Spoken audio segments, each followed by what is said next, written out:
Today we are making Ghibli style trees since we're trying to figure out what background style I want to create for my webtoons.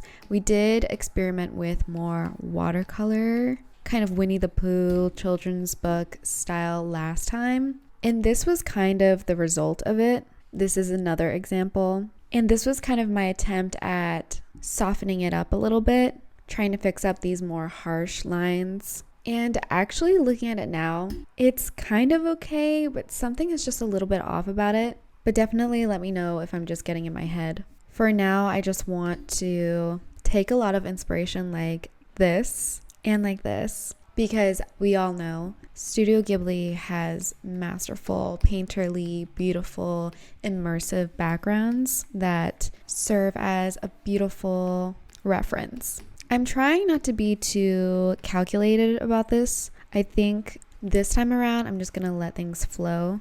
Working with this kind of skeleton of the tree, I'm just going to darken up the background because these trees will be going in a nighttime scene. I'm putting the lightest color on the outside, and I'm kind of building towards, or trying to build towards, those darker colors, kind of inching in. I am going back and forth and seeing if I need to build more of those transitional layers, like in between here. And when I'm looking at my references, we see that, at least in this scene, it feels like there's a lot of detail, but in actuality, each individual piece, like the grass and the sky and the trees way in the background, all work together to be greater than the sum of its parts. And I definitely get too wrapped up in those details, and I forget about how much I have to be thinking about the scene as an entire body of work, and really just going to make a very simple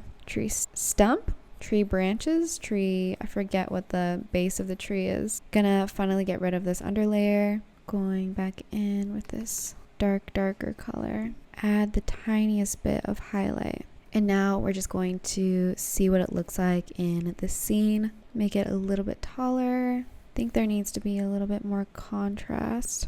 And make it a little bit of a tint more blue. And even darken up the background a little bit. Add some trees in the background as well. Some super duper quick grass. Okay, I did tone everything down, desaturated it. And even then, I feel like we're not quite there. But I think practice will make better, for sure.